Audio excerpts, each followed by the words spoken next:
बिस्मिल्लाहिर्रहमानिर्रहीम। Dear students, अस्सलाम वालेकुम। आज लेक्चर नंबर 10 के साथ exercise 1.6 question number 6, one of the most important question, काफ़ी कंसेप्चुअल क्वेश्चन है ये, जिसकी स्टेटमेंट में आपको कुछ ये कहा गया है कि दो कार्स हैं, two cars, initially they are 600 kilometre apart. शुरू में वो 600 किलोमीटर दूर है, जहाँ भी हैं उनके दरमियान डिस्टेंस जो है वो 600 किलोमीटर है। फिर क्या होता है, वो दोनों कार्स एक दूसरे की तरफ मूव करना स्टार्ट कर देती हैं। अब दोनों कारें 4.5 घंटे 4 होल 1/2 आवर्स 4.5 घंटे तक मुसलसल वो दोनों कार एक दूसरे की तरफ मूव करती हैं। 4.5 घंटे के बाद उन दोनों कार्स को रोक दिया जाता है और उनके दरमियान बकिया डिस्टेंस जो है वो मेजर किया जाता है, तो वो डिस्टेंस 123 किलोमीटर बाकी रह जाता है। अब वो कहते हैं जी कि वो जो दो कार्स हैं जिनके दरमियान शुरू में 600 किलोमीटर डिस्टेंस था, 4.5 घंटे दोनों कार्स ने मूव किया, 4.5 घंटे के बाद उनके दरमियान बकिया डिस्टेंस जो था वो 123 किलोमीटर रह गया है। तो फिर और साथ में ये भी कहा है कि दोनों कार्स की स्पीड सेम नहीं है, दोनों कार की स्पीड में 6 किलोमीटर पर आवर का डिफरेंस है। ये जो किलोमीटर पर आवर है ये आपने फिजिक्स में पढ़ना है, ये यूनिट है स्पीड का। स्पीड का जो यूनिट होता है वो या तो मीटर पर सेकंड होता है या फिर किलोमीटर पर आवर भी दिया जा सकता है। पर ये जो किलोमीटर पर आवर का मतलब है हर 1 घंटे में 6 किलोमीटर का फर्क है, यानी एक कार 6 किलोमीटर डिस्टेंस ज़्यादा कवर करती है दूसरी की निस्बत। तो जरा स्टेटमेंट को देखिए, वो कह रहा है two cars that are 600 kilometre apart, 600 kilometre दूर है, are moving towards each other, वो दोनों एक दूसरे की तरफ मूव करती हैं, कर रही हैं। their speeds differ by का मतलब है उनमें फर्क है, डिफरेंस है। कितना डिफरेंस है? 6 किलोमीटर पर आवर का डिफरेंस है। ये एक कार की स्पीड 6 किलोमीटर पर आवर ज्यादा है, दूसरे की स्पीड 6 किलोमीटर पर आवर कम है। And the cars are 123 kilometer apart after 4 whole 1/2 hours। इसको तोड़ के ये मिक्स फ्रैक्शन में है, तो 4 to the 8 plus 1 9/2 hours 9/2 hours, या इसको लिख सकते हैं हम 4.5 यानी 4.5 घंटे। तो 4 whole 1/2 hours यानी 4.5 घंटे मूव करने के बाद उनके दरमियान जो डिस्टेंस है वो 123 किलोमीटर बाकी रह जाता है। 600 में से 123 किलोमीटर बाकी रह जाता है। तो कह रहा है find the speed of each car, her car की स्पीड फाइंड आउट करें। तो चूंकि हमें दोनों कार्स की स्पीड को फाइंड आउट करना है, तो लिहाजा जैसे हमने पहले प्रीवियस क्वेश्चन नंबर 2, 3, 4 एंड 5 यहाँ पे भी हमने लेट किया था, जो चीजें हमें फाइंड आउट करना होती थी हम उनको लेट कर लेते थे, कंसीडर या सपोज कर लेते थे। तो हम यहाँ पे जो दोनों कार्स की स्पीड को फाइंड आउट करना है, लिहाजा हम दोनों कार की स्पीड को एक आर्बिट्रेरी, एक आरजी नाम दे देंगे वेरिएबल, ताकि उसकी वैल्यू फाइंड कर सकें। तो हम स्पीड ऑफ फर्स्ट कार हम x कंसीडर कर लेंगे और स्पीड ऑफ सेकंड कार इसको हम y कंसीडर कर लेंगे। तो अब जाएंगे हम इस क्वेश्चन में जो कंडीशंस दी गई हुई हैं। आपने पहले 4-5 क्वेश्चंस में आपने यही चीज नोट की है कि स्टेटमेंट को ध्यान से पढ़ना है। जो क्वेश्चन की स्टेटमेंट है, जिस बच्चे ने, जिस स्टूडेंट ने स्टेटमेंट को बड़े ध्यान से अगर समझ लेता है, उसको पढ़ लेता है, तो उसके लिए हाफ क्वेश्चन सॉल्व है। स्टेटमेंट को जरा गौर से समझना है। अब हम यहाँ पे इस स्टेटमेंट के अंदर जो कंडीशंस दी गई हैं हमने उनको जरा समझना है और वहां से हमें इक्वेशंस ड्रा करनी है। तो इस क्वेश्चन में फर्स्ट कंडीशन क्या दी गई थी कि ये तो उसने ऐसे बता दिया कि 600 किलोमीटर डिस्टेंस है और फिर उनकी स्पीड में जो डिफरेंस है वो 6 किलोमीटर पर आवर का है। ये हमारी फर्स्ट गिवन कंडीशन है। हमने लिखा अकॉर्डिंग टू द स्टेटमेंट या कंडीशन, वहां उसने कहा था दोनों कार्स की स्पीड में 6 किलोमीटर पर आवर का डिफरेंस है। तो हम दोनों कार की स्पीड को एक आर नाम दे चुके हैं, एक कार की स्पीड x है, दूसरी कार की स्पीड y है।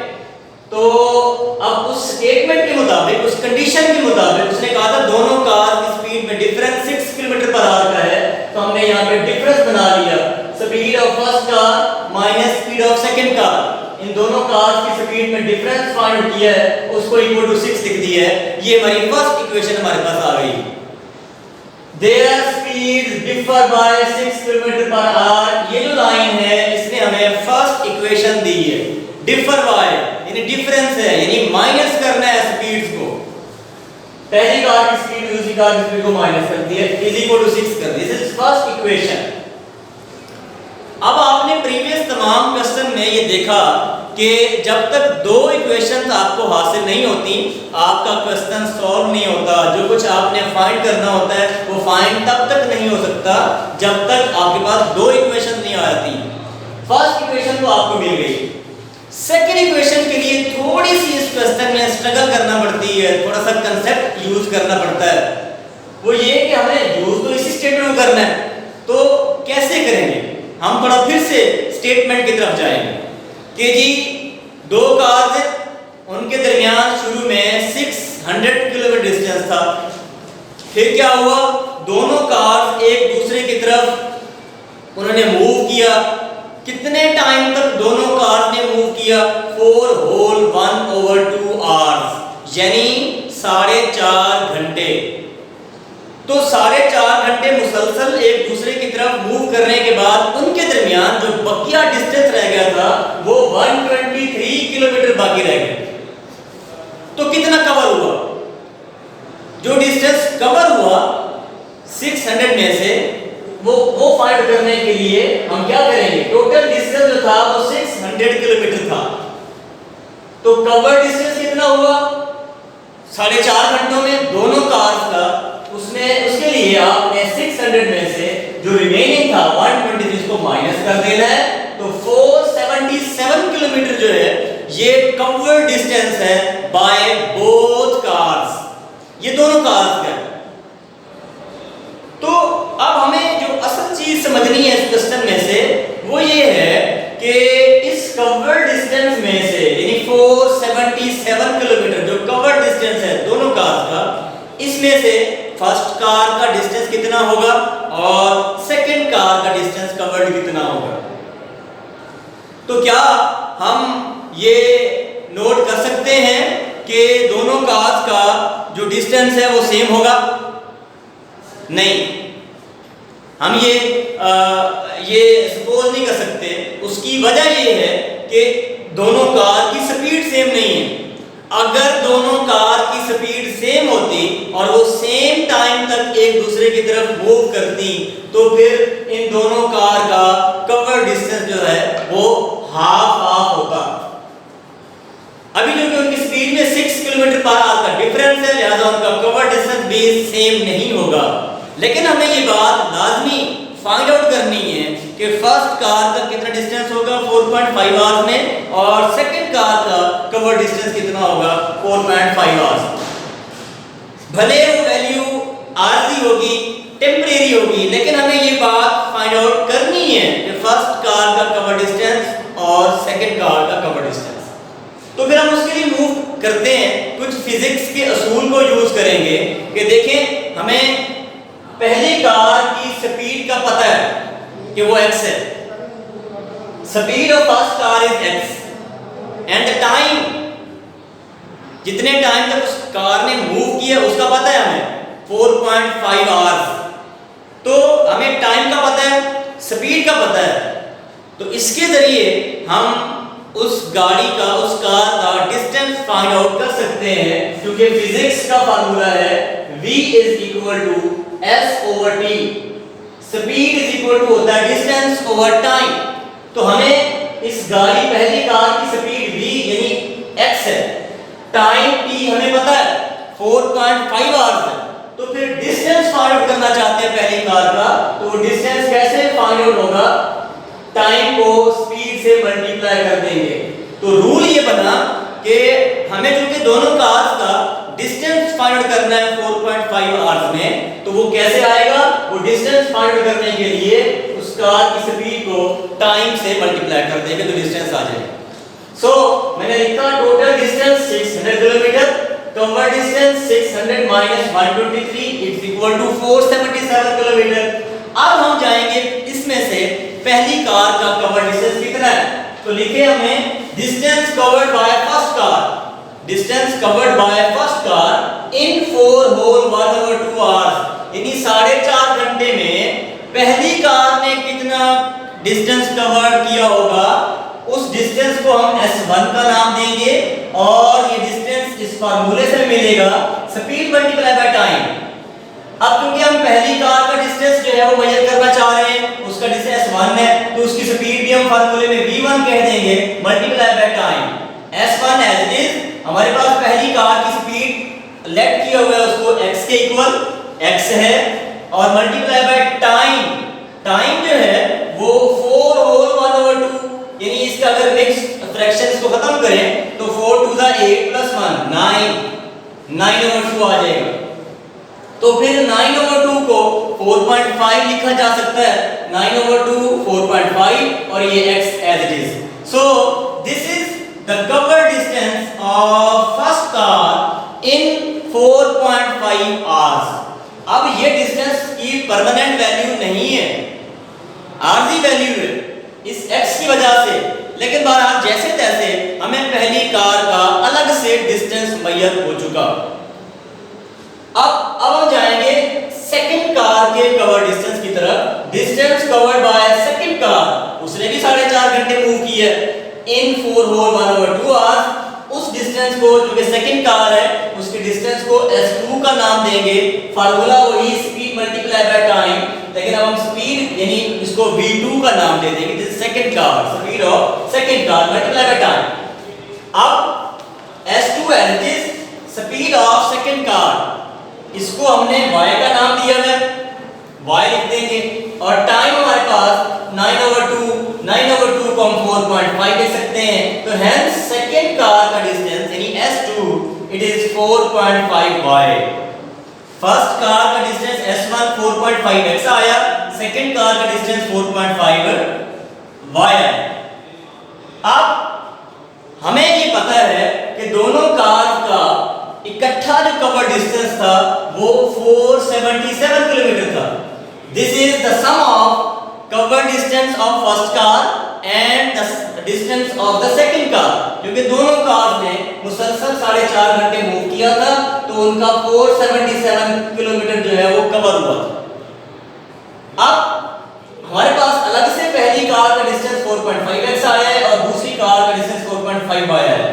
अब ये दोनों डिस्टेंसेस की जो वैल्यूज हैं ये परमानेंट नहीं है, लेकिन हमें ये पता है कि पहली कार का डिस्टेंस और दूसरी कार के डिस्टेंस अगर इन दोनों को ऐड करें तो वो कुल कवर डिस्टेंस 477 के इक्वल आएगा।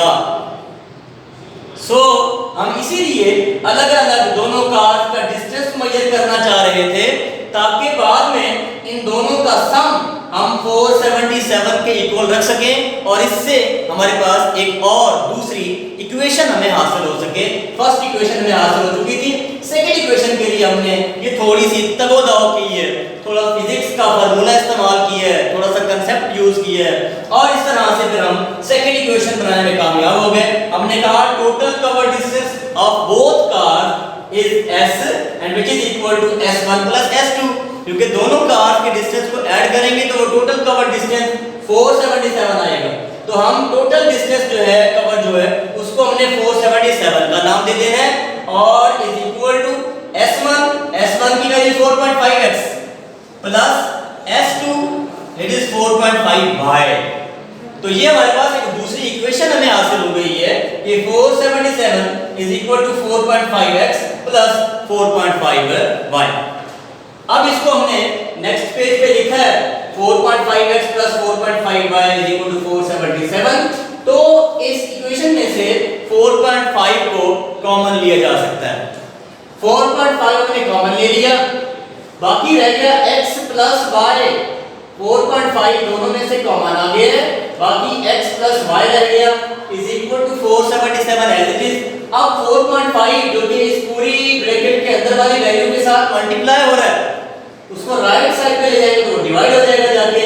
तो 477 डिवाइड बाय 4.5 अगर आप डिवाइड करेंगे इसको तो 106 आता है। ये हमारे पास सेकंड इक्वेशन आ गई है।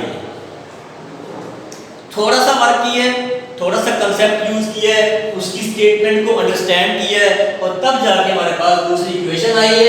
पहली इक्वेशन हमने x y 6 ये एज इट इज लिख दी है।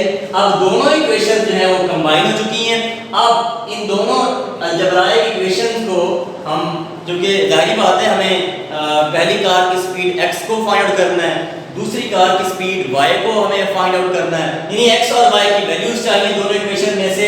तो जब तक हम इनको मैट्रिक्स फॉर्म में कन्वर्ट कर ना लें तब तक हमारे पास x की वैल्यूज नहीं आएगी और उस पर सॉल्यूशन लगाएंगे क्रैमर रूल। इन्वर्जन से भी सॉल्व हो सकता है, तो क्रैमर रूल लगा के इसको सॉल्व करेंगे। अब इन दोनों इक्वेशन में x के जो कोएफिशिएंट्स हैं, दोनों x की जो कोएफिशिएंट्स है वो 1 1 है, उनको एक कॉलम बना दिया है। y की जो कोएफिशिएंट्स है +1 और -1, इनको सेकंड कॉलम बना दिया। वेरिएबल इसमें x और y है, उसका मैट्रिक्स बना दिया है और उसके बाद कांस्टेंट नंबर्स का भी एक कॉलम बना के एक मैट्रिक्स की शेप दे दी है। अब जो कोएफिशिएंट वाला मैट्रिक्स है उसको हमने कैपिटल A का नाम देना है और जो वेरिएबल्स वाला मैट्रिक्स है उसको कैपिटल X का नाम देना है और जो कांस्टेंट नंबर्स का मैट्रिक्स को B का नाम दे दिया। अब ये नाम देने के बाद आप, क्योंकि क्रैमर रूल को यूज किया जाएगा, पहले भी आपको पता है कि उसने x की वैल्यू के लिए फार्मूला था ax determinant over a determinant और y के लिए जो फार्मूला था वो था a y determinant over a determinant. अब इसके लिए आप पहले के मेथड सीख चुके हैं। a डिटरमिनेंट जो है वो तो यही a है जिसका हम डिटरमिनेंट लेंगे। व्हाट इज ax कैसे आएगा? a के फर्स्ट कॉलम को b से रिप्लेस कर देंगे और second column as it is आ जाएगा। ay कैसे बनेगा? a के सेकंड कॉलम की जगह ये दो वैल्यू रिप्लेस कर देंगे, first column as it is आएगा। अब ax ay और a इन तीनों के डिटरमिनेंट ले लेंगे और इन दोनों फार्मूलों में उनको पुट कर दिया जाएगा तो हमारे पास x और y की वैल्यू आ जाएगी। अब डिटरमिनेंट ऑफ a कैसे आएगा? a डिटरमिनेंट जो कि यहां दोनों फार्मूलों में यूज हो रहा है, determinant of a is equal to line सीधी कर दी गई क्योंकि हम डिटरमिनेंट फाइंड करने जा रहे हैं और वैल्यू अंदर a के ही आएंगी बगैर किसी चेंज के, 1 1 1 -1। अब डिटरमिनेंट जो इसमें खोलना है, 1 को -1 से मल्टीप्लाई करेंगे, फिर माइनस लगा के इस 1 को इस 1 से मल्टीप्लाई करेंगे, 1 × 1 आ जाएगा। अब 1 को -1 से मल्टीप्लाई करेंगे तो -1 आएगा और इधर से माइनस एज इट इज 1 को 1 से मल्टीप्लाई करेंगे तो 1 आएगा। अब -1 एंड -1 दोनों का साइन सेम है, नंबर ऐड कर देंगे, साइन माइनस रहेगा तो -1 and -1 it will be equal to -2। अब डिटरमिनेंट ऑफ a हमारे पास -2 आ गया। चूंकि x और y दोनों फार्मूलों में डिटरमिनेंट ऑफ a यूज होना था, हमने पहले a का डिटरमिनेंट ले लिया है, वो -2 आ गया।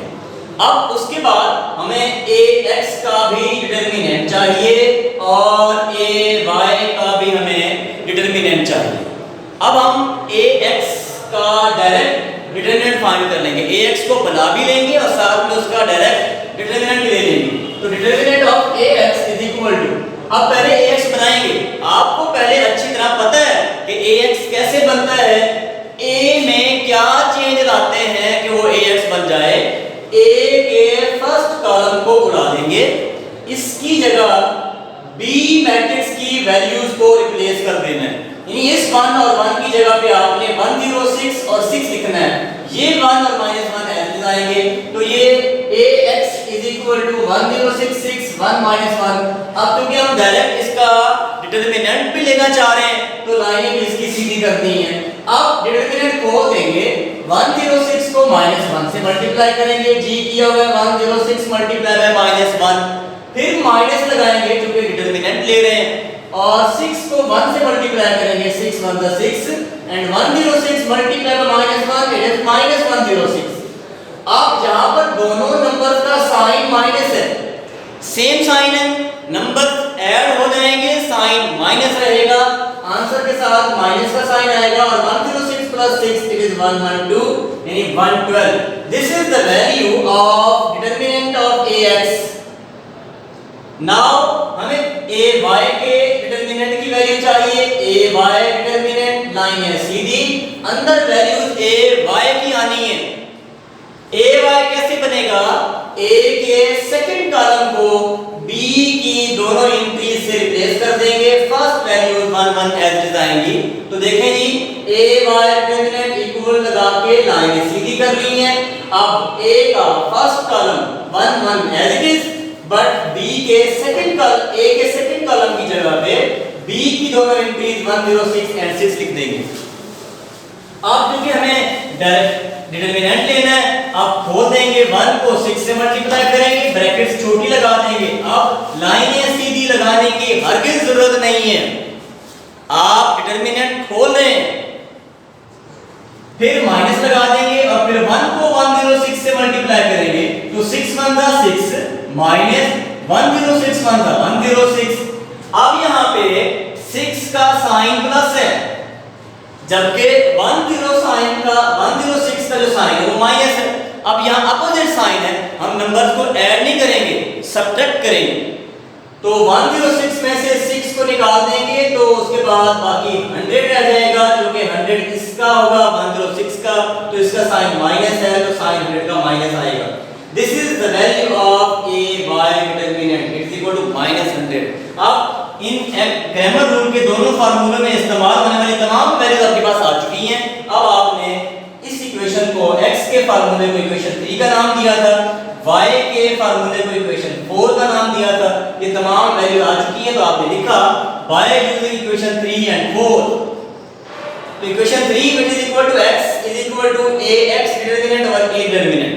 तो x is equal to, ऊपर क्योंकि ax का डिटरमिनेंट था तो हमने ax डिटरमिनेंट की वैल्यू -112, ये -112 पुट की हुई है, और ओवर में determinant of a it is -2, तो नीचे -2 लिखा हुआ है. अब माइनस से माइनस कैंसिल, इसको जब कैंसिल किया तो 56 2 दा 112 होता है, तो x की वैल्यू हमारे पास 56 आई. इसी तरह से दूसरा फार्मूला y की वैल्यू वाला, ay determinant over a determinant. तो ऊपर ay डिटरमिनेंट में हमारे पास ay के डिटरमिनेंट की वैल्यू -100 आई है, ऊपर -100 लिखेंगे और नीचे determinant of a it is -2, तो फार्मूले में नीचे -2 लिख देंगे, फिर से माइनस से माइनस कैंसिल एंड 2 1 दा 2 50 दा 100, तो y की वैल्यू हमारे पास 50 आएगी, x की वैल्यू 56, y की वैल्यू 50. अब आपने क्वेश्चन के शुरू में x किसका नाम था, किसको x कंसीडर किया था? That was the speed of first car, and what was the y? It was the speed of second car.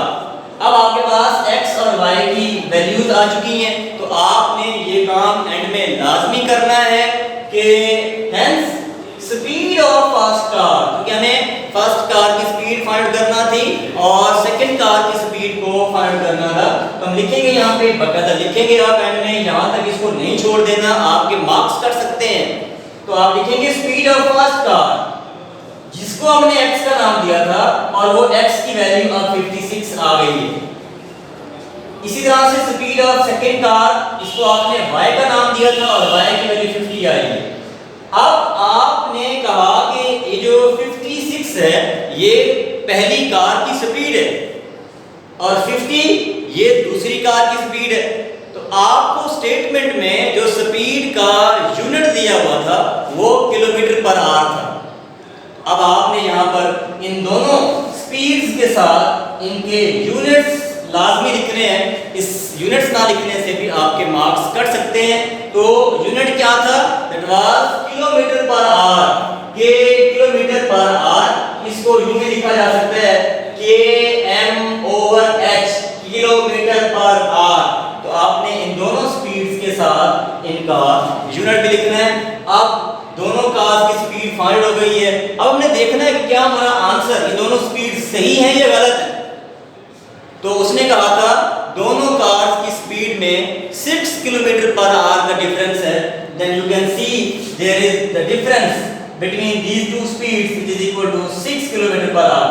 This is 56 and this is 50। 6 kilometre per hour का डिफरेंस है। It means हमारे पास दोनों car की जो speed है वो हमें सही हासिल हुई है। अब आपने एक्सरसाइज 1.6 मुकम्मल कर ली है, तमाम क्वेश्चंस को किया है आपने। अब इसका जो क्वेश्चन नंबर 5 है, इसी तरह से स्टेटमेंट वाला क्वेश्चन है, आपने उसको होमवर्क में करना है, उसकी प्रैक्टिस करनी है। नोट्स आपको पीडीएफ फाइल की फॉर्म में मिल जाएंगे, आपने प्लीज़ उनको ध्यान से देखना है, समझना है, इस कॉन्सेप्ट को उन तमाम क्वेश्चन में यूटिलाइज करना है। यही सारा कंसेप्ट है वहाँ पर भी। स्टेटमेंट को गौर से पढ़ना है और फिर वहाँ से इक्वेशंस बनाई गई होंगी, आपने उनको समझना है और सॉल्व करना है। अब क्वेश्चन नंबर 5 जो है ये आपका होमवर्क। अल्लाह हाफिज़।